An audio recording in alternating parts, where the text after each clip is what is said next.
Смотрите сегодня в выпуске. Социокультурный проект «Инклюзивное творчество в Якутске». Республиканский фестиваль творчества детей-инвалидов по зрению «Мир таланта и добра». Поздравления с 8 марта! Семьям, воспитывающих детей с особенностями, сложно жить в современном обществе с высокими требованиями и при этом чувствовать себя комфортно. Чтобы исправить такие ситуации, нужна социализация семьи через общение и творчество. А для ребенка с особенностями необходима творческая реабилитация.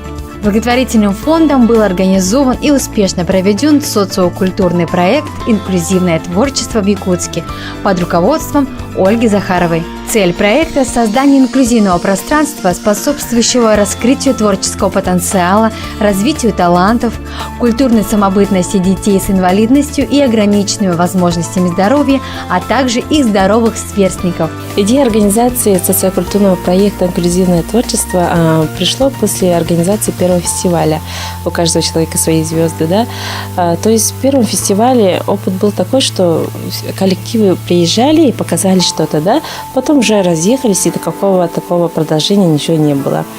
И хотелось именно создать такое пространство, где педагоги, сообщество педагогов, да, заинтересованных именно вот с инклюзивным подходом работы, создать для них такое пространство, где они могли бы обучиться и принять какие-то опыты, да, у мастеров, которые практикуют именно вот инклюзивное творчество. И после этого в заключении проводить такой фестиваль для них уже с инклюзивным подходом, да, то есть первый фестиваль был любых творческих коллективов, да, а второй фестиваль уже именно с инклюзивные коллективы, то есть принимают участие. Дальнейшее, именно социокультурный проект предполагает то, что будет какое-то продолжение, да, не просто семинар, да, а именно проект, потому что хочется в течение вот до выпуска фестиваля хочется какой-то продолжительность. То есть мы будем со съемочной группой благотворительного фонда Харасхал выезжать непосредственно к коллективам театральным. Это у нас в Татинцах запланировано, в Мегино-Кангаласский улус и город Якутск. То есть дневники, как бы дневники фестиваля.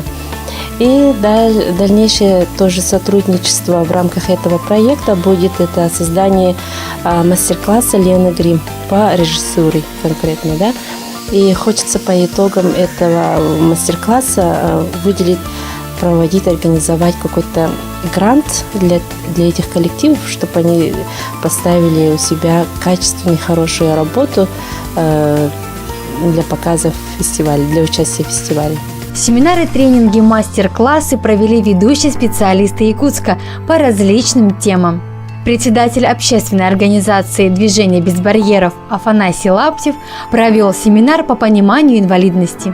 Режиссер Сахатеатра и по совместительству режиссер-постановщик инклюзивного театра «Маленький принц» Лена Грим провела творческий мастер-класс «Режиссура». Психолог Татьяна Сабарайкина рассказала о современных методах психолого-педагогической реабилитации детей с особенностями в практике дополнительного образования. Творческий мастер-класс «Самореализация и социализация детей с ограниченными возможностями здоровья через танцевальное искусство» провела Елизавета Афанасьева, руководитель кружка «Танцы на колясках».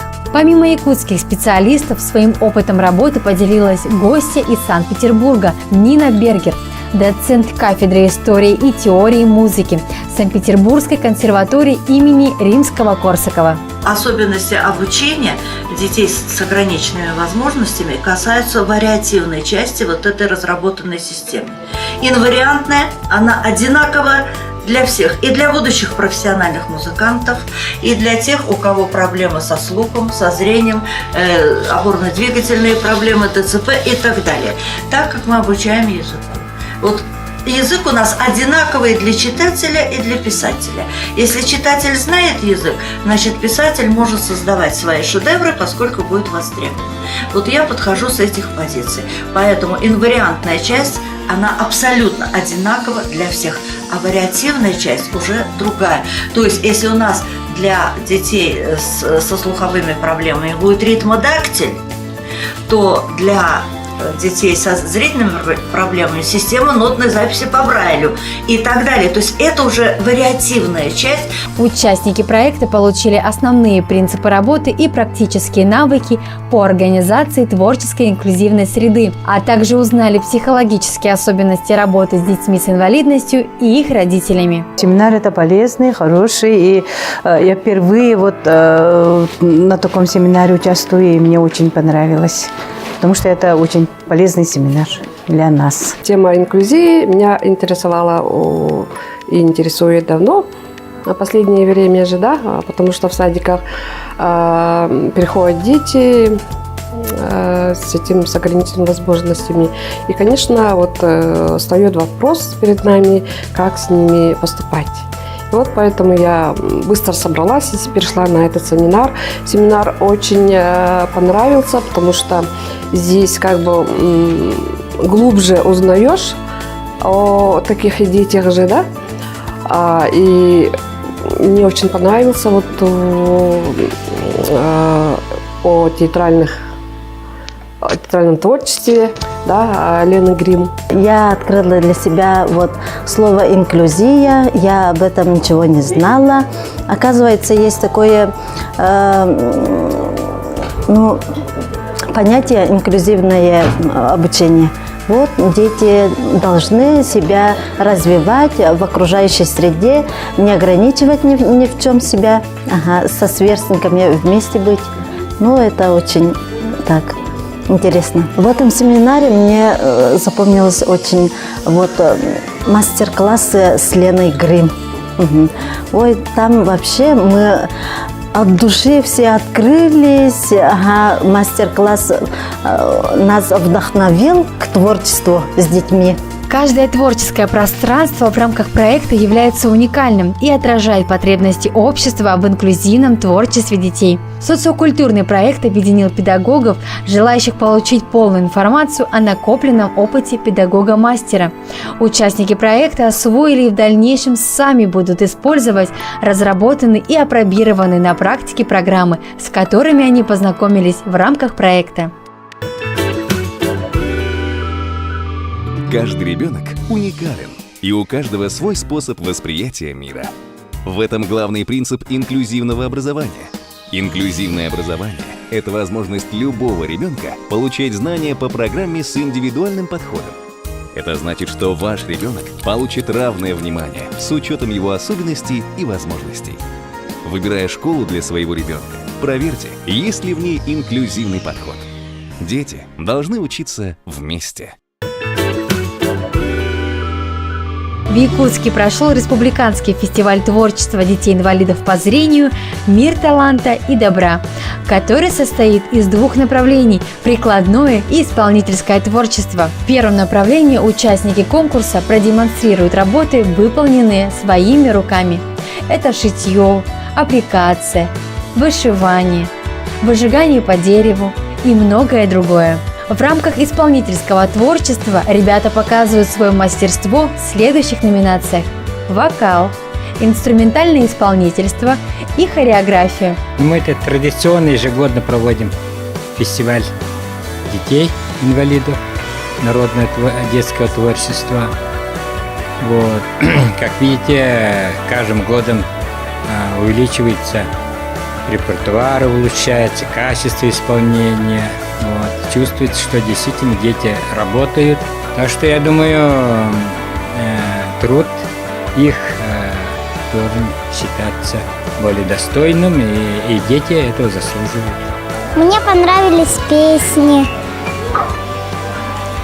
Мне понравилось, как там играют, как танцуют. Мне все понравилось.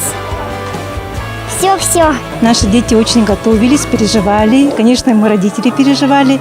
И нам очень приятно, когда наши дети выступают, приносят людям радость и окружающим. По окончанию фестиваля все конкурсанты получают сертификаты об участии и поощрительные призы от благотворительного фонда «Харысхал». Победителей наградили дипломами первой и второй степеней и памятными подарками. Фестиваль творчества детей-инвалидов по зрению «Мир таланта и добра» – это настоящий праздник, где талантливые дети с особенностями могут в полной мере проявить свои творческие способности.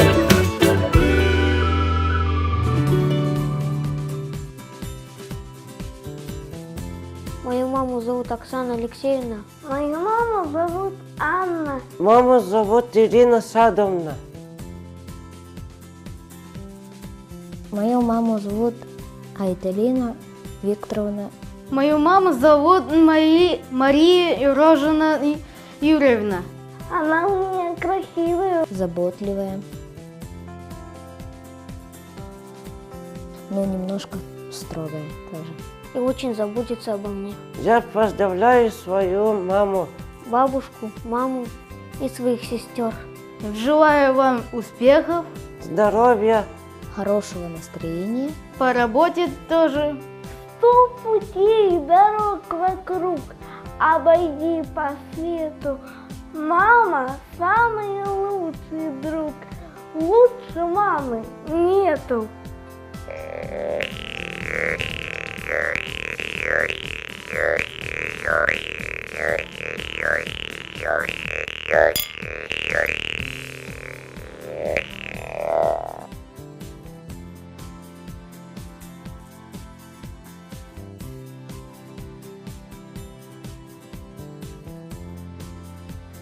я тебя люблю. Я ее очень люблю.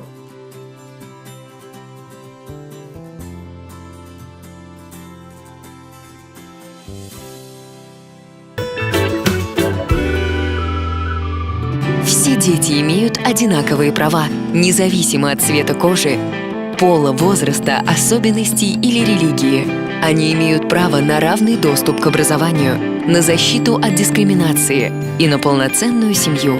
Перед детьми стоят много преград, но если мы будем соблюдать их права и создавать им условия для их реализации, они смогут достичь многого. Каждый ребенок особенный. Все дети равные. Узнайте больше на сайте perspectiva-inva.ru.